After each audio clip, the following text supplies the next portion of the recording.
Marcus Bennett was walking through the park with his daughter Sophie, 4, on their way home from dinner. It was getting dark, the streetlights casting golden light on the autumn leaves. Sophie held his hand, chattering about her day at preschool, when she suddenly stopped. "Daddy, why is she sleeping on the bench?" Marcus followed his daughter's gaze to a park bench, where a young woman sat slumped against the armrest. She had blonde hair and wore a thin beige dress completely inadequate for the cool October evening. In her arms, wrapped in what looked like a sweater, was a baby.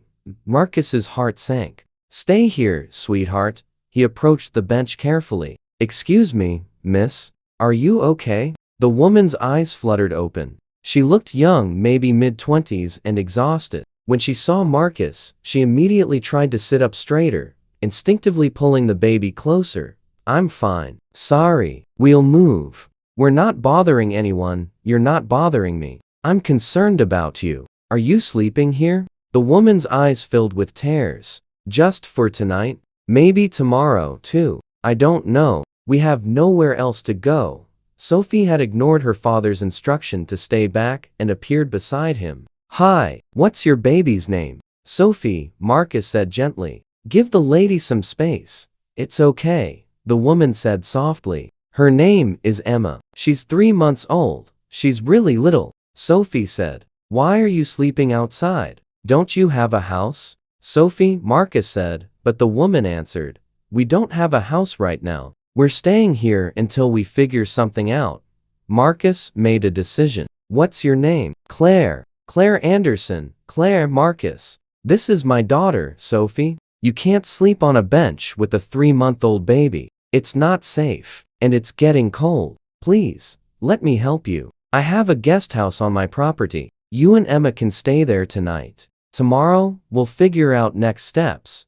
Claire stared at him. "You're inviting strangers to your house?" "I'm inviting a mother and baby who need shelter. Please, let me help." Claire looked at Emma, who was starting to fuss, then back at Marcus. "Why would you do this?" "Because my daughter asked why you're sleeping on a bench, and I don't have a good answer. Please, come with us." At Marcus's estate, Claire's eyes widened at the size of the property. The guest house was larger than most apartments, fully furnished with the kitchen, bedroom, and bathroom. "This is too much," Claire said, tears streaming down her face as Marcus showed her around. "It's been sitting empty for months. You're doing me a favor by using it. There's food in the main kitchen if you need it. Clean clothes in the closet, my late wife's things that I haven't been able to give away yet. Use whatever you need." Over the next few days, Marcus learned Claire's story. She'd left an abusive relationship when she was pregnant. Her family had disowned her for making bad choices. She'd been working as a waitress while pregnant, but lost her job shortly after Emma was born when she couldn't afford reliable childcare. She depleted her savings, lost her apartment, and ended up on that bench. "I've been applying for jobs every day," Claire explained, "but nobody wants to hire someone with no permanent address and a baby who needs constant care. I'm stuck." Marcus made some calls. Within a week, he'd arranged for a position at his company, administrative work she could do remotely, with flexible hours that accommodated Emma's needs. He also connected Claire with social services for additional support. "You don't have to do all this," Claire protested. "Letting us stay here is already more than enough. I want to help." "Claire, my wife died 2 years ago. Cancer. Since then, it's been just Sophie and me in that big house, rattling around with too much space and too much silence. You and Emma being here reminds me that the house was meant to hold more than just grief."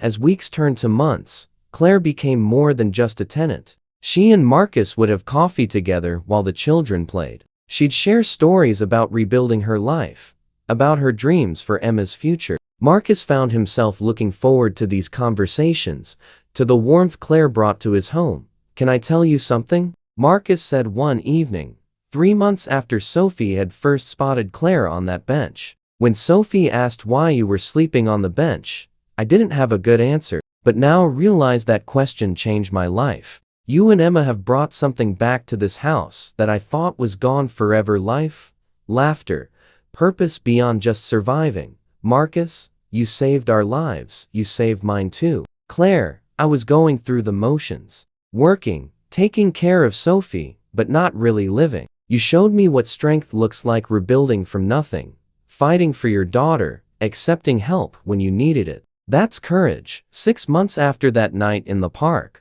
Marcus proposed, not in some grand gesture, but quietly. While Emma and Sophie played together in the living room, Claire, Sophie asked why you were sleeping on a bench. That question led me to you, to Emma, to this family we've built. I don't want you in the guest house anymore. I want you in my home, in my life, permanently. Will you marry me? Let us officially be the family we've already become. At their wedding, Sophie gave a toast.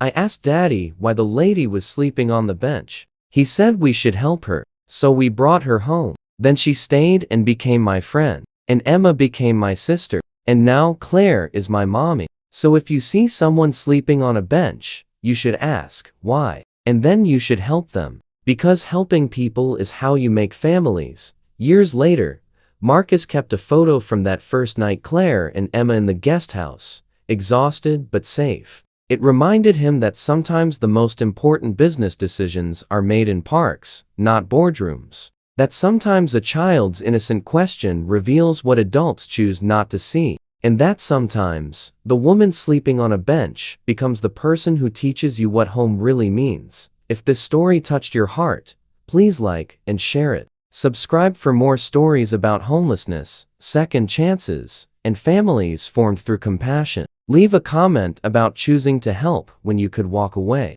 Your stories inspire us all.